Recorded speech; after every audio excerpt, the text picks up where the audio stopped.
Bonjour à tous et bienvenue dans la saison 3 de Plein Phare, le podcast business 100% breton. Nous sommes Mathilde et Yann, deux entrepreneurs brestois dont l'objectif est de mettre en lumière la Bretagne et son dynamisme économique. Pour ce premier épisode de la saison 3, nous avons eu envie de vous présenter un super-héros breton qui protège les entreprises contre les pirates informatiques. Les hackers éthiques, vous connaissez ? Entrez dans notre discussion avec Brice Augras, le fondateur de BZHunt, une agence de hacking éthique basée à Brest. Créée en 2020, sa croissance a été exponentielle au vu des besoins en cybersécurité des entreprises, tant en France qu'à l'international. Dans cet épisode, Brice nous parle de son parcours de hacker avant la création de BZHunt, des services qu'il propose, de l'actualité mondiale et des attaques cyber, mais aussi du hacking éthique en général, comment devenir hacker et comment se prémunir des attaques. On vous souhaite une très bonne écoute.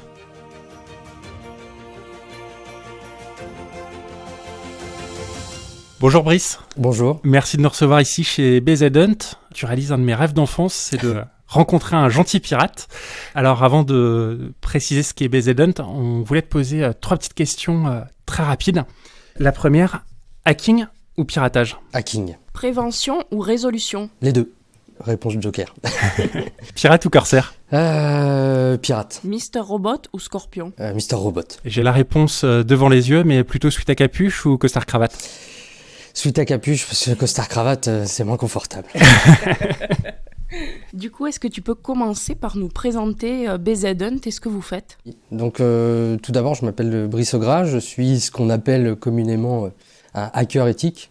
Alors, c'est pas un terme très très répandu, mais c'est l'essence même de ce qu'on fait chez BZHunt. On est, de manière assez vulgarisée, on est payé pour casser. On cherche des failles dans les entreprises et celles-ci font appel à nos services pour les aider à se sécuriser. Et le meilleur moyen de le faire, c'est de mettre en évidence ce qui ne va pas.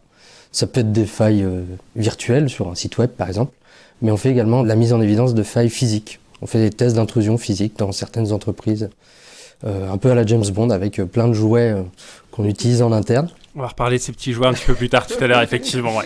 Mais voilà ce qu'on fait chez BZHunt. On est avant tout une équipe de hackers qui viennent de toute la France. Qu'on arrive à faire déménager à Brest. Donc ça déjà en soi, c'est une forme d'exploit. Justement, là, tu viens d'employer le mot de hacker. Oui. Est-ce que tu peux nous dire ce que c'est et la différence avec un pirate informatique, qui est peut-être un terme qui est plus utilisé dans le grand public ? Il y a effectivement, on parle de hacker aujourd'hui, voire même de hacker éthique. On a été obligé de rajouter cette deuxième partie à l'appellation parce qu'on se traîne malheureusement des casseroles médiatiques. Quand on ouvre les journaux et qu'on voit en grande pompe le titre principal, un hacker a volé les photos de Britney Spears. Malheureusement, ça galvaude et ça crée un biais sur ce qu'on fait réellement. Tout ce qu'on réalise au quotidien, c'est dans un contexte purement légal. Et en fait, le hacker sur le plan historique, qu'est-ce que c'est ? C'est les années 60, des passionnés d'électronique, d'informatique qui se regroupaient dans les bureaux du MIT et qui partageaient leur passion autour des trains miniatures. En fait, le hacker, c'est quelqu'un qui aime la bidouille. Alors souvent, même chose, ça peut être connoté de manière négative, mais finalement, c'est surtout des individus qui partagent un état d'esprit, pas forcément l'informatique, c'est juste des individus qui aiment faire les choses différemment. C'est comme si je recevais une boîte de Lego à Noël, je l'ouvrais, je jetais le manuel à la poubelle, et au lieu de faire la voiture rouge qu'on attend de moi, je vais faire un lave-vaisselle avec. Voilà, c'est comment je peux faire les choses différemment de ce qu'on attend de moi. Et pourquoi est-ce que je le fais ? Parce que c'est cool, ça stimule la créativité, et c'est une façon de faire des choses différemment. On entend souvent parler des Anonymous. Est-ce que c'est ça des hackers éthiques ? Et c'est quoi la part de réalité et de folklore ? Il y a une grande part de réalité de folklore vis-à-vis des Anonymous. À titre d'exemple, dans le cadre du conflit entre la Russie et l'Ukraine, on a fait de la recherche et de la veille en interne. Et on s'est rendu compte qu'ils avaient, par exemple, prétendu avoir piraté plusieurs chaînes de télévision russes pour y diffuser un contenu pro-ukrainien. C'était absolument faux. Donc il y a beaucoup de mensonges qui circulent avec de la désinformation et la puissance des réseaux sociaux telle qu'on la connaît à l'heure actuelle. Et on ne peut pas les qualifier d'hackers éthiques parce qu'au final, c'est dans leur fonctionnement intrinsèque, c'est un groupuscule totalement anarchique. Il n'y a pas de notion de chef, de hiérarchie, d'une part.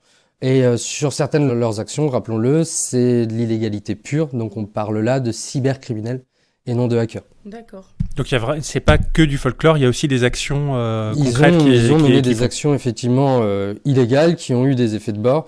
Typiquement, les actions principales qu'ils mènent, c'est ce qu'on appelle des attaques par déni de service.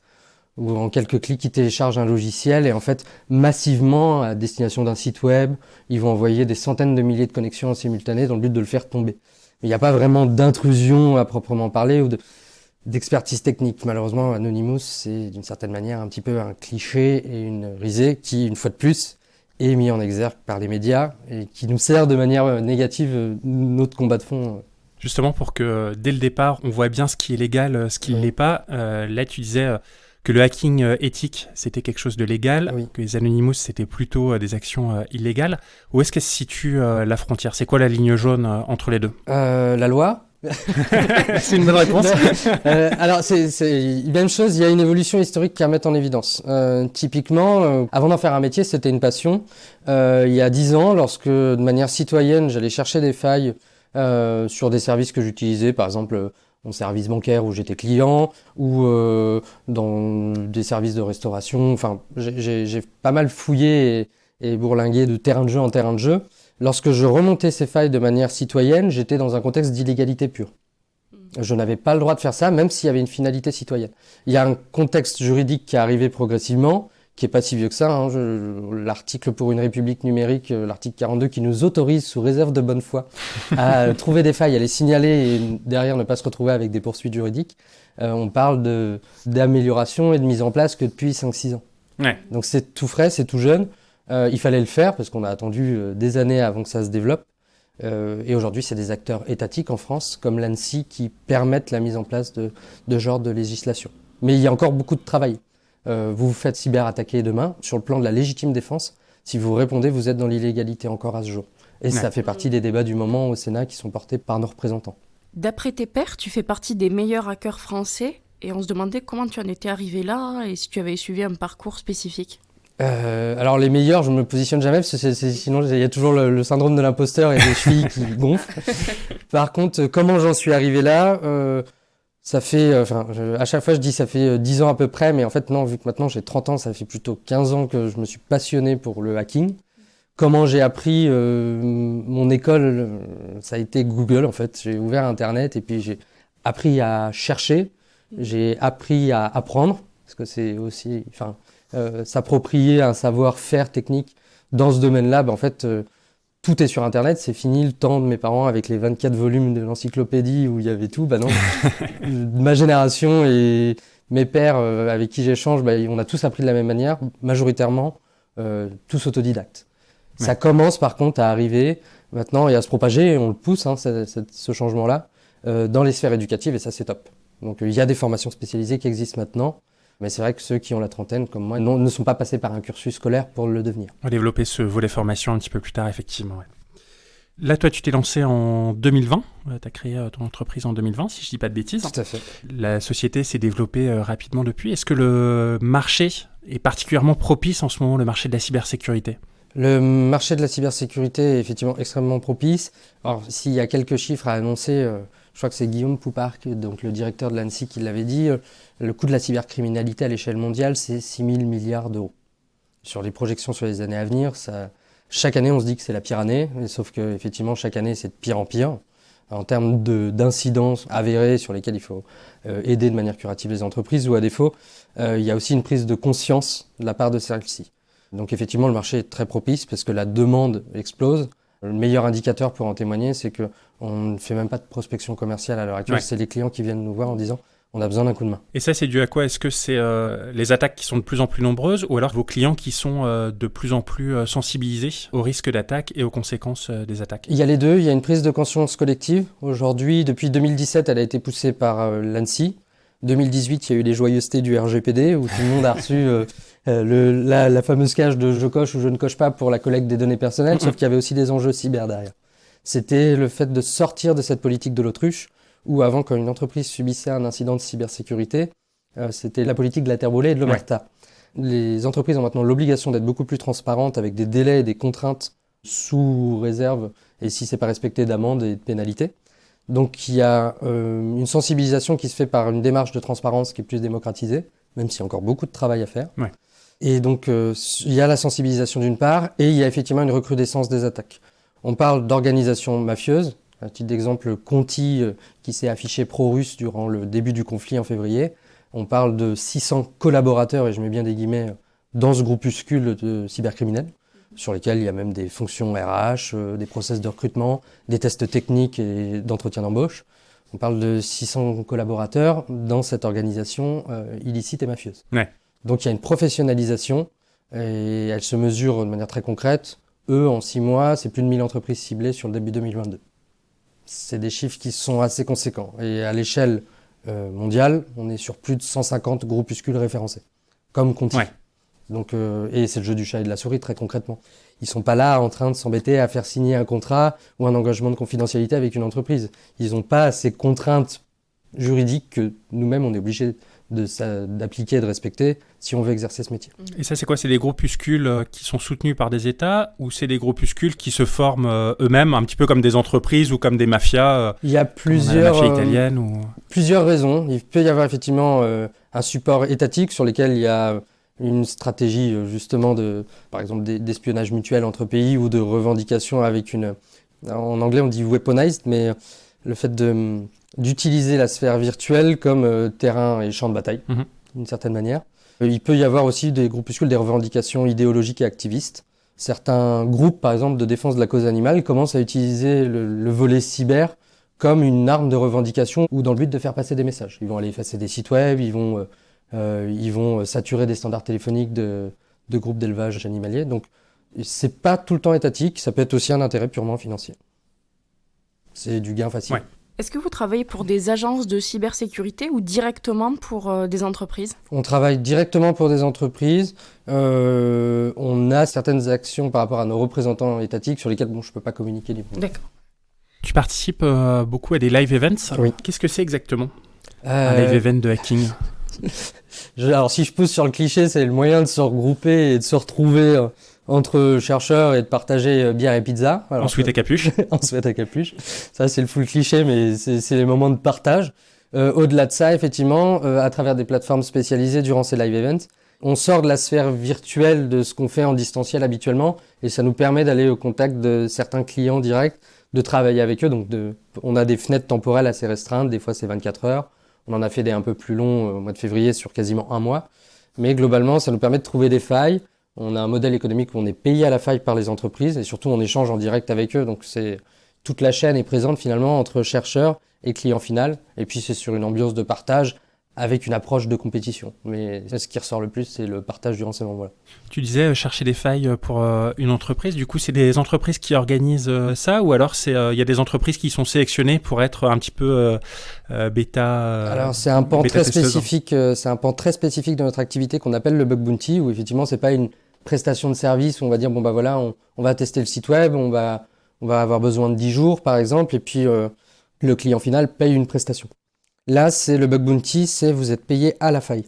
Chaque faille trouvée, elle est plus ou moins grave, donc on a des standards pour la noter, c'est une note de 0 à 10. Et en fonction de la faille, du coup, l'entreprise finale nous rémunère selon une grille de rémunération, faille faible ou à la rigueur critique. C'est des intermédiaires comme YesWeHack, HackerOne ou Yogosha qui sont ce qu'on appelle des plateformes de bug bounty, et c'est eux qui font les intermédiaires de mise en relation entre chercheurs et clients finaux, à travers ce qu'on appelle des programmes, justement, où il y a ces fameuses tables de rémunération. Et ces programmes peuvent être publics ou privés. Du coup, si je résume un petit peu ce que tu viens de dire, quand vous faites du bug bounty, vous êtes des chasseurs de primes. Exactement, ouais. C'est le bounty hunter, c'est sur l'aspect, il y a le cliché du Far West et du western qui va chercher le méchant, bah là on va chercher des failles informatiques. Donc vous êtes et des pirates et des cow-boys, quoi. Là, un petit peu, il y a un mix des deux. On n'arrive pas à statuer. Et est-ce que ces live events, ça apporte de la crédibilité à BZ Hunt ? Effectivement, parce qu'on est quand même sur un secteur d'activité où il est très difficile de communiquer sur les clients pour lesquels on travaille, pour des raisons de confidentialité. Par contre, ce qui est bien, c'est que sur les entreprises les plus matures, qui cultivent cet état d'esprit, qui ont développé le bug bounty depuis plusieurs années, j'ai un cas d'école récent que je peux évoquer, on a fait le FIC, Decathlon était la plateforme sur laquelle il fallait chasser et trouver des failles, communique justement et ça nous permet, nous, d'être mis en avant. Donc quand, effectivement, à la fin de l'événement, par exemple, on finit sur une place du podium, ça atteste d'un savoir-faire qui, nous, en interne, on cherche à développer et à pousser dans ses retranchements. Et le fait que ce soit un client final qui en atteste, c'est toujours très gratifiant. Je crois que tu travailles aussi avec Microsoft et Google. Alors, je ne suis pas directement salarié pour eux, mais effectivement, ces grosses entreprises, donc généralement c'est les GAFAM, ont un niveau de maturité tel qu'ils gèrent eux-mêmes leur programme de bug bounty. Donc, ils ne passent pas par des intermédiaires. Et ce qui fait que, effectivement, c'est ouvert à tout le monde. Le fait de devenir chercheur de sécurité chez eux et de trouver des failles chez eux, à partir du moment où on en a trouvé une, effectivement, on est référencé en tant que chercheur chez eux. Et là, c'est toi qui es référencé ou c'est BZ-Hunt ? Alors, vu que c'était historique et c'était préalable à la fondation de BZ-Hunt, c'est moi qui suis référencé. D'accord. Et du coup, tu interviens de manière régulière quand eux te demandent ou c'est un petit peu quand toi tu veux ? C'est 24/24, 7 jours sur 7, c'est quand on veut et le terrain de jeu, c'est tout. Ok. Voilà.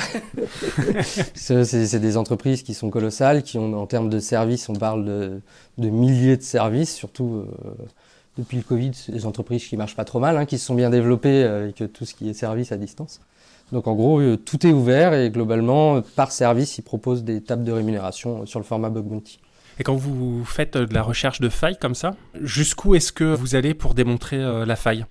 Est-ce que vous allez jusqu'à faire planter le site, le serveur, ou alors vous vous arrêtez juste avant et vous dites là il y a une faille et puis il faut combler ça ?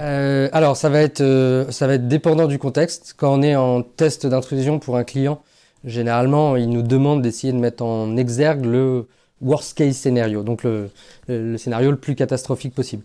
On cadre quand même, donc tout ce qui est indisponibilité de service, couper un service ou autre, on limite et du mieux possible, on essaye de ne pas mettre en évidence ce genre de faille. Typiquement, on fait un test d'intrusion sur une chaîne industrielle. Si on plante la chaîne de fabrication, je pense que notre responsabilité civile pro, elle va pas être très contente. J'imagine. Donc, on cadre toujours les failles qu'on met en évidence. Dès que ça touche à de la disponibilité de service, on est très très prudent, où on le fait sur un environnement dédié, déconnecté de tout ce qui est opérationnel du quotidien pour le client. Ouais. Et ça, c'est en test d'intrusion. En bug bounty, généralement, ils demandent de s'arrêter dès lors qu'on a été, par exemple, en capacité de montrer qu'on arrive à contrôler à distance un serveur ou une machine. Okay. Rebondir sur leur réseau interne et d'aller jusqu'à tout compromettre l'entreprise. En bug bounty, ça ne se fait pas. C'est plus sur des tests d'intrusion en direct avec les clients qu'on l'a. Donc c'est pour ça que c'est cool, c'est assez complémentaire. Parce que c'est pas poussé aussi loin dans les deux cas. En juillet, tu as participé au West Web Festival pour une conférence retour d'expérience sur les cyberattaques. C'était avec Olivier Legal de Verlingue et Emmanuel Cadieux de Cadieux Industries. Est-ce que c'est important de partager de mauvaises expériences pour sensibiliser d'autres entreprises sur le sujet du hacking ? Oui, c'est important. On a fait le choix de prendre la position de se dire que le choix de la transparence et d'arriver à en faire une force, c'est exemplaire et inspirant, on l'espère, pour les autres entreprises. C'est d'une certaine façon notre manière de contribuer à sortir de cette politique de l'autruche. On ne sait pas si c'est pertinent, mais en tout cas, quand je vois le retour qu'on a fait Emmanuel pour Cadieux, je trouve que c'est plutôt exemplaire. Tu as joué James Bond aussi, je crois, sur cet événement-là. Tu as utilisé un des petits gadgets dont tu parlais tout à l'heure pour hacker la Tesla de Sébastien Lecorfec, qu'on salue, qui est un ami podcasteur. Est-ce que tu peux nous dire ce que tu as réussi à faire concrètement ? Alors, ce qu'on a réussi à faire concrètement, c'est servi d'un jouet qui est en libre accès sur Internet et qui fait un petit peu de bruit en ce moment, qui est sorti début juillet. Ouais. Et ce jouet, effectivement, c'est une sorte de Tamagotchi connecté, sauf qu'on l'alimente en piratant le maximum de choses possibles. Et en l'occurrence, il intègre des fonctionnalités radio. Il faut savoir que les trappes de recharge des Tesla sont contrôlables à distance en radio. On peut les ouvrir et qu'il n'y a pas de sécurité sur l'ouverture, sur la commande d'ouverture ou de fermeture d'une trappe de recharge de Tesla. Donc on a pu l'ouvrir. Et est-ce qu'il y a des risques à hacker une trappe de recharge de Tesla, ou c'est plutôt pour montrer que tout est hackable ? C'était des fins de sensibilisation pour montrer qu'effectivement tout est hackable. Alors en l'occurrence, avec cet équipement-là et sur la démonstration, nous c'était majoritairement pour l'amusement. Par contre, typiquement, une entreprise sur elle a poussé ses travaux de recherche sur les Tesla et ils ont réussi à aller beaucoup plus loin, typiquement à déverrouiller le véhicule et à accéder à certaines commandes du système de bord, comme le contrôle des essuie-glaces, des feux, etc. Donc oui, il y a un risque, et celui-ci est d'autant plus avéré. En dehors des Tesla, c'est il y a 15 jours, sur à peu près 8 ou 9 modèles de la marque Hyundai, ça a été poussé jusqu'au contrôle du moteur du véhicule à distance. Ouais, donc ça va quand même très très loin. Oui. Tu disais tout à l'heure que si on mettait des choses en place contre les pirates, Oui. là on entrait dans l'illégalité. Est-ce qu'on peut quand même mettre des contre-feux en place à un moment donné? Alors oui, aujourd'hui dans le domaine de l'informatique, il y a des solutions logicielles, il y a des solutions matérielles qui existent pour se protéger. Par contre, ce qui est légal, effectivement, c'est lorsqu'on subit une attaque, au même titre qu'on se fait agresser dans la rue, le cadre de la légitime défense, à quel point je peux répondre avec une forme d'offensivité, on n'a pas le droit. Ou alors, nos représentants étatiques, le comme cyber, qui est, je dirais, l'armée qui assure la cyberdéfense de notre nation, a le droit, elle, de répondre à beaucoup plus de largesse. Les citoyens ou les professionnels n'ont pas ces droits-là. Et est-ce que ça a amené à évoluer, à ton avis, ou ça va rester comme ça? C'est une très bonne question. À cadrer, déjà, on est sur un domaine qui évolue tellement vite, l'informatique. Arriver à mettre un cadre qui suit cette évolution possible, ça me paraît très compliqué. Et très franchement, j'aimerais pas m'atteler sur ce dossier. Tout à l'heure, tu nous as parlé de plusieurs gadgets. Là, tu nous en as présenté un. Qu'est-ce que vous utilisez d'autre? Sur les gadgets matériels comme ça, on les avait amenés effectivement au West Web Festival pour montrer à quel point, pour quelques dollars sur Internet, on peut acheter de tout. Dans les choses les plus avec le plus d'effet waouh qu'on a acheté, on a par exemple des câbles USB de recharge, donc qui ressemblent trait pour trait à votre câble de recharge de téléphone. Sauf qu'en fait, ce câble-ci, c'est en réalité un clavier qu'on peut contrôler à distance. Donc vous en servez, vous le branchez avec votre téléphone pour le recharger sur votre PC. On peut contrôler à distance le câble et le faire se comporter comme si on tapait sur le clavier du PC sur lequel il est branché. Donc typiquement avec un câble USB, effectivement, on peut compromettre une machine. C'est le genre de petit gadget qu'on emmène en mission lorsqu'on va faire un test d'intrusion sur un site industriel par exemple et qu'on va laisser traîner et qu'on va attendre qu'il soit branché. Ouais. Ou alors on a des petites clés USB comme celles que vous pouvez recevoir gratuitement dans les salons. Même chose, vous la branchez et elle se comporte comme un clavier et en quelques secondes on a accès à la machine. Qu'est-ce qu'on a d'autre? On a des cloneurs de badges ou à distance, sur un rayon jusqu'à 40-50 cm, si on se balade dans le métro, on récupère les badges que chacun possède sur ses porte-clés. Derrière, on est en capacité de les rejouer et donc de déverrouiller des accès à des sites ou autres.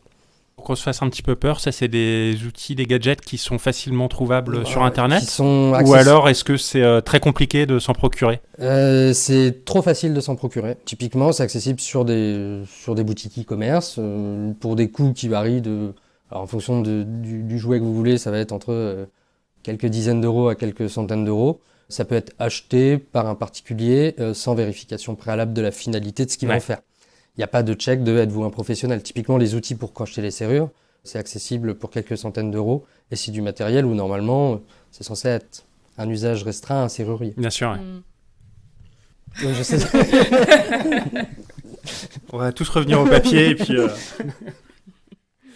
On a parlé d'audit anti-intrusion tout à l'heure. Est-ce que tu peux nous expliquer concrètement comment ça se passe? Comment est-ce que de bout en bout, vous réalisez cet audit?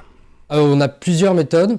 Globalement, en fait, on a toujours le même cycle de vie. On définit avec le client ce qu'on appelle un périmètre d'intervention. Vous avez le droit d'aller jouer à tel endroit, ça ne vous touchez pas. Ça fait partie du cadrage et c'est une obligation. Une fois qu'on a fait ce cadrage-là, on va connaître ce qu'on qualifie en interne, nous, notre cible. Donc notre cible, ça peut être un bâtiment ou une pièce dans un bâtiment. Pour y arriver, on va préparer la mission en se servant d'une problématique qui nous incombe à tous aujourd'hui, c'est la manière dont on se surexpose sur les réseaux sociaux. Donc on va aller fouiller les LinkedIn, on va aller regarder sur Google Maps l'implantation du site, et puis on va pouvoir commencer à définir un peu comme sur une partie d'échecs, une stratégie de comment on va rentrer, comment on va arriver à nos finalités. Après, concrètement, comment est-ce qu'on fait? On va avoir tendance à se subdiviser en 2 équipes, par exemple, parce que comme ça, si jamais une première équipe se fait choper sur site, ça permet de libérer le champ pendant qu'elle occupe les personnes qu'ils ont interceptées pour une deuxième. Après, concrètement, comment on rentre? On a plusieurs méthodes. On va, par exemple, faire du phoning. On va appeler au préalable, se faisant passer pour quelqu'un du siège en disant « J'ai une panne catastrophique sur l'informatique aujourd'hui. Je t'envoie un prestataire qui vient de telle entreprise, qui n'existe pas, sur lequel on va faire un faux bon d'intervention. Et tu vérifies bien leur identité et que c'est telle entreprise avec le bon d'intervention, ils doivent te le remettre. Puis on va créer un contexte d'urgence. Et généralement, malheureusement, ça marche. Et donc l'équipe va se présenter sur site, on va leur ouvrir la porte, on va leur ouvrir la salle serveur et puis là c'est fini. On peut avoir ça, on peut avoir ce qu'on appelle du tailgating, on va arriver à 8h30, 9h, on va prendre les premiers collaborateurs qui arrivent et puis si c'est un double sas de sécurité, on va prendre un peu d'objets dans les mains et puis hop, vous me tenez la porte, merci, et hop, on est dedans. Il y a plein de méthodes. En fait, à chaque fois, on essaie de créer, de jamais faire la même chose, parce que c'est cool pour nous, ça nous permet de se dire, comment on fait différemment cette fois-ci. Et après, généralement, la finalité est toujours la même, c'est de montrer que une fois rentré, on a pu accéder à de la donnée confidentielle, se brancher en salle serveur, et généralement, à partir de là, c'est fini, tout est compromis. Après, sur le moyen de faire, ce qui est appréciable, c'est que les clients nous font confiance, et généralement, c'est carte blanche. Et ça, les intrusions physiques, c'est des choses qui se passent régulièrement dans les entreprises ou c'est plutôt à distance? Alors, sur ce qui prédomine en termes de risques cyber et sécuritaires, ça reste quand même sur la sphère virtuelle, la majorité. Les intrusions physiques, c'est un petit pan de notre activité et c'est très secteur d'activité dépendant. Au final, ce genre de demande, vous allez recevoir, par exemple, des acteurs de l'élevage qui craignent une intrusion par justement un groupe qui fait de la revendication sur la cause et la traite animale. Okay. Donc sur lesquels ils ont déjà été confrontés à des stagiaires qui sont positionnés chez eux pendant 5-6 mois et qui repartent avec de la donnée et des photos de ce qui se passe en interne. Ouais. Donc ils cherchent à identifier dans les process, dans la gestion des flux humains, quand vous êtes sur un site industriel où il y a peut-être 1000 ou 2000 personnes qui interviennent, identifier est-ce que lui il est censé être là, c'est une vraie difficulté pour eux. Et il y a d'autres secteurs d'activité où ça va être, je sais pas, de l'industriel qui fabrique un produit unique sur lequel il y a un savoir-faire et un brevet, qui veut se prémunir de ce genre de malveillance. Est-ce que tu as une anecdote à nous partager sur vos audits d'intrusion? Oui, sur de l'intrusion physique, on a déjà eu un dépôt de plainte en gendarmerie vis-à-vis de l'équipe qui a bien fait rire le responsable informatique, puisque quand on fait ce genre d'intrusion, il y a un groupe de personnes très restreint chez le client qui est au courant. Sinon, on crée un biais de situation vis-à-vis des collaborateurs. Donc là, c'était le responsable informatique et qui a reçu l'alerte, effectivement, suite à notre passage sur l'un de leurs sites en disant présence de 2 individus louches sur site avec la photo de la voiture, de la caméra de surveillance. Et puis en disant, on a été en gendarmerie faire un dépôt de plainte et sur lesquels il a fallu tout faire annuler le process derrière. Mais bon, ça fait partie de notre job. Cela dit, c'était une bonne réaction de l'entreprise, du coup. Très bonne réaction, ouais. Tout à fait. On va revenir sur une partie d'actualité. On en parlait un petit peu tout à l'heure, notamment avec la guerre en Ukraine et les groupes de hackers étatiques. Donc il y a des États qui sont spécialisés dans ce type de hacking. On peut penser notamment à la Russie ou à la Corée du Nord qui a financé une partie de son programme nucléaire avec du piratage comme ça. Est-ce qu'on se protège de la même manière de ces groupes de hackers étatiques que de hackers plus traditionnels qui agissent seuls dans l'ombre? Non. Effectivement, c'est pas les mêmes réponses et les mêmes solutions à mettre en face. Lorsque c'est porté par de l'étatique, je reviens sur le dossier Conti, il y a une force de frappe qui est tout de même colossale. À titre d'exemple, Conti, alors je sais plus si c'est toujours le cas, mais il y a eu plus d'1 mois où le Costa Rica a été positionné en situation d'urgence nationale suite à une cyberattaque, où ils ont perdu tous leurs services d'administration publique, toute la fonction publique n'était plus payée, il n'y avait plus rien qui fonctionnait. Je ne sais pas s'ils s'en sont sortis ou non, mais on est quand même sur une force de frappe très conséquente, ça va très, très loin, sur des plus petits acteurs cybercriminels. On le voit même par rapport à lorsqu'on va en réponse à un incident chez un client, c'est-à-dire une fois que la menace a été déroulée et exécutée chez eux.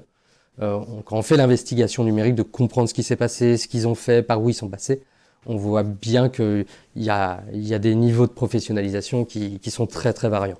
La guerre en Ukraine est considérée d'un genre nouveau car elle inclut un volet cyber. Est-ce que cette guerre a des conséquences sur la cybersécurité et les risques cyber en France ? Alors oui, il y a des conséquences. Il ne faut pas être trop alarmiste parce que la difficulté qu'on a, c'est que tout de suite dans ce qu'on a lu et ce qui a été diffusé comme information, c'est peut-on qualifier cela de cyberguerre ? Il y a eu le terme cyberguerre qui a été, je pense, trop utilisé. C'est effectivement par contre plus qu'une guerre de terrain militaire. Il y a une dimension et le volet dans le cyberespace via Internet. Ouais. Il y a eu des impacts observés. À titre d'exemple, 6000 éoliennes sur le territoire européen qui se sont retrouvées en mode automatique parce qu'il n'y avait plus de capacité de les contrôler à distance. Il y a eu de l'équipement sur lequel il y a eu du dégât matériel qui a fait que l'opérateur ne pouvait plus gérer ces éoliennes. Il y a également eu une dizaine de milliers de clients de chez Orange qui passent par un sous-traitant qui s'appelle Nordnet qui fournit de la solution Internet via satellite où ils ont eu également des effets de bord. Ça n'a pas été une frappe directe vers ces entités européennes, ça a plutôt été un effet rebond indésirable par rapport à des actions à l'encontre de l'Ukraine. Donc oui, effectivement, il y a des tentatives. Est-ce qu'on peut qualifier ça de cyberguerre ? À mon sens, non, parce que s'il y avait vraiment un déploiement de la task force de 100% de la part des acteurs russes à l'égard de l'Ukraine, ce serait de la frappe, au même titre qu'une stratégie militaire de terrain, sur ce qu'on appelle des opérateurs d'importance vitale. On va aller cibler de la santé, de l'énergie, du financier. Ça va être d'aller taper sur de la cible stratégique dans le but de faire diminuer la capacité de résilience et de fonctionnement interne d'une nation. Et ça, on ne l'a pas observé à grande échelle. Tu parlais de la santé, là, ça peut être quel type d'action? Est-ce que ça peut être les ransomware, comme il y avait eu il y a 1 an et demi dans les hôpitaux? Alors pour le coup, lorsque c'est porté par de l'étatique et s'il y a une stratégie militaire, on l'a vu avec des souches virales publiées par Conti, donc ont été préparées entre fin octobre et mises sur le terrain dès le 25 février 2022. Ça utilise le même mode opératoire qu'un ransomware pour rentrer au sein d'une entreprise. Ouais. Sauf qu'une fois qu'ils sont en place et diffusés sur toute l'infrastructure, ils ne cherchent plus à chiffrer et à rançonner la donnée, ils n'ont pas d'intérêt financier. Ils ont développé des nouvelles approches pour faire ce qu'on appelle du data wiping. C'est de la suppression la plus irréversible possible de données, même sur des systèmes de sauvegarde. L'idée, c'est juste de détruire et de rendre indisponible. Une entreprise qui ne fonctionne plus, c'est bien, tant mieux, ça les arrange. Donc ils ont changé la finalité et ça rejoint l'idéologie liée au conflit. Est-ce que des hackers éthiques sont impliqués d'une manière ou d'une autre dans cette guerre? Alors c'est un super débat parce qu'on en a beaucoup parlé au début du conflit avec d'autres chercheurs. Il y a une problématique qui se pose, c'est celle de l'ingérence. Aujourd'hui, à l'échelle nationale, c'est le ComCyber qui porte et traite ces sujets-là. Si nous, en tant que professionnels ou citoyens, avec ce savoir-faire, on commençait à rentrer et à prendre position dans ce conflit-ci, par exemple en décidant effectivement d'aller attaquer certains services russes, d'une part, on serait dans l'illégalité par rapport au sujet du hackback, et deuxièmement, on serait en situation où on crée de l'ingérence et du bruit vis-à-vis des pôles de surveillance du ComCyber qui est en charge de la surveillance à l'échelle nationale. Ouais. Nos actions viendraient potentiellement parasiter ce que eux ont en termes de stratégie militaire. Par contre, il peut y avoir, du coup, en découle d'une certaine manière un sentiment de frustration en se disant j'ai un savoir-faire sur lesquels je ne peux pas contribuer. Et ça fait partie un peu des sujets politiques sur lesquels on intervient de fond. On échange par exemple avec la DGA, donc la Direction Générale de l'Armement. On va les voir dans les salons en disant voilà, on a des savoir-faire de manière citoyenne et patriotique. On souhaite s'engager, pas politiser la démarche, mais mettre à disposition un savoir-faire exclusif qu'on développe en interne et sur lesquels, de manière très caricaturale, les réponses qu'on a eues, c'est très bien aller faire de la sensibilisation dans les écoles. Voilà. Alors je dis pas qu'il en faut pas, c'est clair, mais par rapport à notre savoir-faire, on aurait aimé pouvoir contribuer de manière plus constructive. Après, on n'a peut-être pas eu les bons interlocuteurs en face, mais on verra dans l'avenir de la manière dont ça se développe. Justement, quand tu parles de faire de la sensibilisation dans les écoles, est-ce que ton but avec BZN, c'est aussi de susciter des vocations en termes de hacking éthique? Susciter des vocations, on l'espère. Ouais. Par rapport à l'état d'esprit du hacking, ce qu'on est capable de faire et ce qu'on fait aujourd'hui dans notre tranche d'âge, entre 20 et 30 ans, on a pu le faire grâce à, nos aînés qui ont plus la quarantaine et qui ont mis en place ce contexte législatif, développement du bug bounty. C'est grâce à eux qu'on peut réaliser ce métier et que, typiquement, de manière très caricaturale, je suis passé de chômage à chef d'entreprise. Il faut faire perdurer en fait cette approche et il faut la transmettre à une génération plus jeune qui est en plein cursus scolaire ou études post-bac, voire même plus tôt, et leur dire ce métier-là existe. Avec tout ce qu'on a mis en place, maintenant il faut que les messages soient diffusés au sein de l'éducation nationale pour faire connaître ce métier, intéresser à ce métier et sortir de l'approche très mystique et du flou qu'il y a autour. Et puis surtout, il faut leur donner les moyens de faire mieux que ce qu'on fait là à l'heure actuelle. Pour transmettre, est-ce qu'il y a des écoles de hacking pour les jeunes désireux de se former pour devenir hacker éthique? Oui, ça commence. Ça commence et c'est même bien en place pour certaines. Typiquement, on fait un petit peu de mécénat avec l'ESNA à Rennes.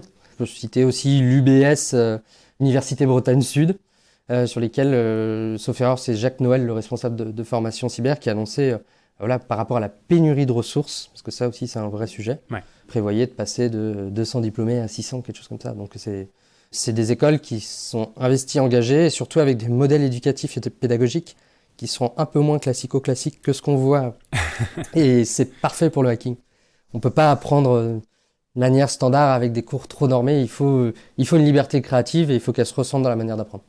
Tu parlais de pénurie de talent et c'est vrai que ça peut être très intéressant pour les jeunes qui ne savent pas forcément vers quel métier s'orienter, de partir vers du hacking éthique. Tout à fait. C'est un métier qui est ouvert à tout le monde. Le seul prérequis, on aime bien utiliser ce credo parce qu'il est un petit peu provoque. On le dit, il y a un mantra, c'est RTFM. Read the fucking manual. En gros, c'est un métier où le fameux hacker qui va débarquer, qui dit moi je sais tout pirater ou autre, il n'existe pas. C'est un mythe. C'est un sujet tellement vaste, il faut savoir à la fois faire du développement, du réseau, de l'administration, système de machines. Il faut toucher à tout et aimer toucher à tout, parce que c'est sur finalement toute la transversalité qu'on retrouve dans les métiers de l'informatique qu'il va falloir à chaque fois découvrir le métier, se l'approprier, pousser dans ses retranchements pour trouver comment détourner l'usage de base. Donc en fait, il faut juste des gens qui aiment apprendre et qui aiment lire de la documentation, parce que on préfère recruter par exemple quelqu'un qui vient et qui nous dit je sais pas faire, par contre je vais savoir répondre à comment je vais aller chercher l'information et comment je vais me former, tout seul, parce que c'est ce qu'on va faire toute notre vie. Est-ce qu'il y a d'autres qualités pour un hacker éthique ? La patience. La patience, des fois, ça se ressent le plus sur le bug bounty. On peut très bien passer 6 mois sur une faille, à élaborer et à fabriquer toute une chaîne pour exploiter une faille informatique. Et on va bloquer à 99% parce qu'on va se heurter sur un dernier rempart qui fera que les 6 mois de travail qu'on vient de faire, ils sont caducs. Et à défaut, on peut passer 5 minutes et trouver un truc incroyable. Donc en fait, il faut un gros travail de patience et de résilience, le tout saupoudré de bien savoir gérer le syndrome de l'imposteur. On trouve une super faille 5 minutes, poussée d'adrénaline, c'est génial, et généralement c'est ça le côté dynamique de ce job. Et puis après, du coup, il faut redémarrer sur un nouveau projet. Alors la redescente, elle est difficile. Ouais. Et c'est très addictif. Ouais. J'imagine. Là, au sein de BZHunt, vous êtes 3 hackers, 3 hommes. Plus maintenant ? Alors on est plus, mais j'ai lu cette question et je la trouve très intéressante. Quelle est la proportion de femmes qui font du hacking ? Alors, je réponds en 2 temps. Chez BZHunt, maintenant, on est en train de passer donc à 9. Ouais. Félicitations. Merci beaucoup. Sur les 9, nous avons 2 femmes. Mais c'est intéressant parce que au sein de l'équipe technique de hackers, nous n'avons pas de femmes. Déjà, de base, dans l'informatique, la présence féminine, je pense que tout le monde sait on parle d'une très forte minorité. Typiquement, l'exemple le plus évocateur que j'ai en tête, c'est quand j'avais fait mes études post-bac. Je crois que sur la promo de 40, on était dans les records parce que nous avions 8 femmes pour 40 étudiants. Ouais. C'était déjà un record à l'époque. Je pense que les métiers de l'IT de base peut-être n'intéressent pas, ou alors on ne les a pas rendus suffisamment intéressants. Et dans le domaine du hacking, en France, on est très mauvais élèves sur la présence féminine. Et typiquement, alors je ne connais pas la raison de pourquoi, mais des pays comme Singapour, où il y a des équipes de chercheurs et de chercheuses, on est sur des ratios, ils sont plus aux alentours des 20-25%, ce qui est assez étonnant. Et toi, est-ce que tu as des idées pour améliorer ce ratio-là ? Sur nos actions qu'on fait à l'égard des écoles, on les fait de manière unisexe, sans positionnement sur le sexe ou le genre. Donc finalement, on sensibilise sans se poser la question. Et c'est peut-être arrêter de se poser la question et de plutôt se concentrer sur le fait de rendre le job sympa, qu'on arrivera peut-être à amener du changement. Ouais. Il n'y a pas de question de sexisme peut-être qui peuvent se poser, comme c'est un milieu très masculin, est-ce que les femmes ne peuvent pas se sentir un peu seules ? Je pense, est-ce que ça peut comme dans l'IT, d'une certaine manière. Comme oui, dans il l'IT. n'y a pas que le hacking, effectivement, il y a toutes les formations d'ingénieurs, d'informatique, où les femmes manquent, malheureusement. Il faut espérer que le changement générationnel amène du changement. On l'espère. Il y a quelques années, tes compétences de hacker t'ont permis d'alerter ta banque sur des problèmes de sécurité informatique. Et au lieu de te remercier, ils se sont retournés contre toi. Comment est-ce que tu t'en es sorti ? Alors, je ne peux pas me positionner de manière totalement transparente pour des raisons de confidentialité. Par contre, à chaque fois, finalement, l'avantage qu'on avait... à l'époque, il y avait, vu que c'était de l'action citoyenne, j'étais dans un contexte où je n'avais pas de revenus, qui plus est. C'était donc du signalement auprès de la banque et même d'autres acteurs de leurs failles. Sur les coups de règle sur les doigts que j'ai reçus en contrepartie, ça a été dans un premier temps un discours vindicatif sur lequel j'ai très vite désamorcé par rapport à la légitimité de pourquoi je leur signalais la faille. Je demande aucune contrepartie, je suis juste client chez vous et ce serait bien de savoir que vous sécurisiez. En France, contrairement aux US, on n'a pas le droit d'imposer 90 jours avant dévoilement public de la problématique sécuritaire. Aux US, les chercheurs ont le droit de faire ça. Et puis après, sur le volet juridique et menaces de poursuite, je n'avais rien à l'époque, je n'avais pas d'avocat, et il existait néanmoins, et même chose, c'était très bricolé. C'était nos pairs, justement, hackers qui avaient la quarantaine, qui avaient mis en place, au sein d'événements, comme le Hack à Paris, des assistances pour se faire accompagner gratuitement sur ce genre de problématiques. Donc derrière, le relais sur le plan juridique était désamorcé par des avocats spécialisés qu'on n'avait pas à payer. Avant de passer aux questions plein phare, on voulait avoir un petit volet conseil Oui. pour les auditeurs qui nous écoutent. Est-ce que tu peux nous dire quels sont les modes de hacking qui sont les plus utilisés actuellement, que ce soit pour les particuliers ou pour les entreprises? Donc je dirais le podium du risque cyber en 2022. C'est ça. Je dis en premier lieu, c'est la faille humaine, c'est le canal principal de diffusion des ransomware, c'est le phishing. C'est le mail accidentel du lundi matin ouvert parce que j'ai pas fait gaffe, ou alors je l'ai reçu, il m'a intéressé, ou c'est erreur sur la fiche de paye, j'ai cliqué sur le fichier Excel et c'est fini. C'est première place et c'est un bon 70% de tout ce qu'on observe. Okay. C'était beaucoup plus prédominant sur les années passées, sauf que c'est en recul. Pour quelles raisons? Sur 2020, 2021 et 2022, sur des produits grand public, et je pourrais citer malheureusement les solutions fournies par Microsoft, la messagerie Microsoft, la sécurité des systèmes d'exploitation Microsoft, ou des services utilisés en entreprise, les serveurs Microsoft utilisés pour gérer la flotte d'une entreprise. Il y a eu énormément de failles qui sont sorties. Enfin, juste sur Exchange, je crois que sur 2021, on parle de 8 failles critiques. Ouais. Une faille critique, c'est typiquement, en tant qu'attaquant, je n'ai pas à avoir d'identifiant ou autre, je peux compromettre un serveur d'une entreprise et derrière, j'ai accès à l'infrastructure interne, sans être authentifié au préalable, juste à lancer un bout de code disponible sur Google.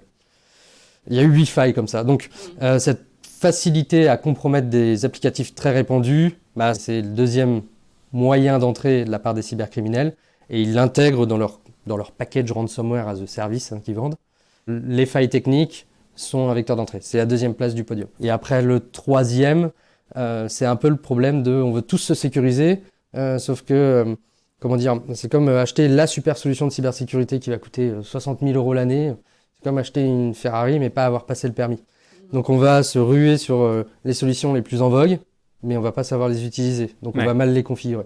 Et les mauvaises configurations, même d'une solution de sécurité, ça augmente la surface d'exposition et la capacité pour des cybercriminels de rentrer dans une entreprise. Le premier exemple que j'ai en tête, c'est toutes les failles liées aux services VPN qu'on a mis en production très très vite quand il y a eu l'arrivée du Covid.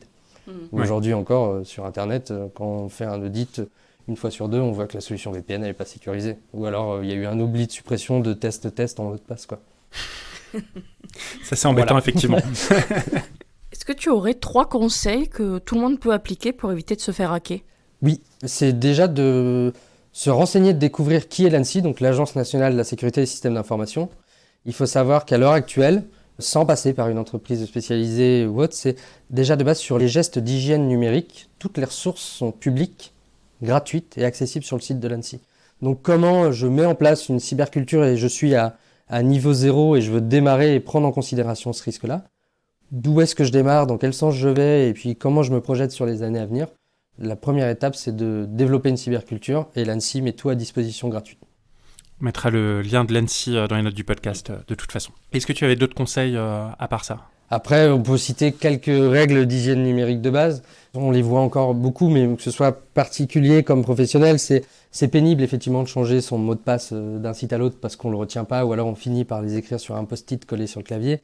Même chose, l'ANSSI pousse sur des solutions logicielles qu'on appelle des gestionnaires et des coffres-forts de mots de passe gratuits, qui fonctionnent avec le mobile, le navigateur, tout, et qui permettent de se défaire de cette charge mentale, de se souvenir de ces mots de passe, parce que c'est compliqué d'en avoir un de plus de 10 caractères avec des caractères spéciaux, majuscules, minuscules, chiffres. Je sais que ça plaît pas, mais il y a des solutions logicielles qui pallient à ces problèmes-là. Donc complexité des mots de passe, avec un bon coffre-fort. Premier geste. Faire attention à ce qu'on communique sur les réseaux sociaux. Notre empreinte numérique, aujourd'hui, on se surexpose. Les Facebook, les Instagram, les LinkedIn. Il y a des outils qui sont utilisés par les cybercriminels où on rentre juste un nom et un prénom et ça nous sort le CV complet de la personne. Enfin, on peut aller jusqu'à trouver son adresse personnelle, savoir quand il est parti en vacances, ses habitudes au niveau du restaurant par rapport aux avis qu'il laisse sur Google. C'est très puissant, notre empreinte numérique, en termes d'infos qu'on offre et qu'on met à disposition de n'importe qui. Et ça rejoint ce que tu disais tout à l'heure sur les mots de passe, avec les dates de naissance des enfants qui sont utilisés en mot de passe et très facilement trouvables via ces canaux-là. Il y a ça, et puis il y a même un côté régional très intéressant. On s'est rendu compte, à titre d'exemple, que la fierté bretonne et la fierté corse faisaient mettre beaucoup de 29 et de 2A dans les mots de passe. Donc quand on fait des attaques par brute force, c'est-à-dire qu'on teste plein de mots de passe, on a des listes spécifiques pour les Bretons et les Corses où on sait qu'on a plus de chances de faire tomber des mots de passe. Merci beaucoup d'avoir répondu à nos questions. On va passer sur nos dernières questions plein phare. La première, quel est ton endroit préféré en Bretagne ? J'aime bien aller me vider la tête le week-end du côté de la plage de Ménéam. Du côté de Carlon, du coup. Ouais, pas trop connu en plus des touristes, donc ça va, c'est sympa. C'est quoi pour toi être breton ? Je suis breton d'adoption du coup, puisque je suis arrivé avec ma compagne pour les études il y a un peu plus de 10 ans. On était originaire du côté de l'Eure-et-Loire, à Chartres. On a donc quitté la région parisienne, puisqu'on a de la famille là-bas également. On a découvert l'état d'esprit breton, et puis en 3 mois, on s'est dit qu'on ne redéménagerait jamais. Donc être breton, je sais pas, c'est adhérer d'une certaine manière à une culture du bien vivre. Et c'est ça qui nous plaît. C'est se sentir breton aussi. Ouais. Ouais. Et quelle est l'entreprise à suivre en Bretagne ? Ou les entreprises ?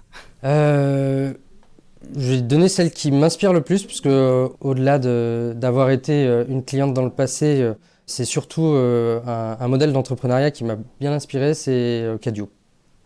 Cadio. J'aime beaucoup l'état d'esprit d'Emmanuel, et puis même quand j'ai lancé l'entreprise, spontanément, elle m'avait contacté, et elle m'avait donné des conseils que j'ai reçus nulle part ailleurs. Emmanuel, qu'on peut retrouver dans un épisode précédent du podcast d'ailleurs. Et qu'on salue. Merci beaucoup Brice de t'être prêté au jeu de nos questions.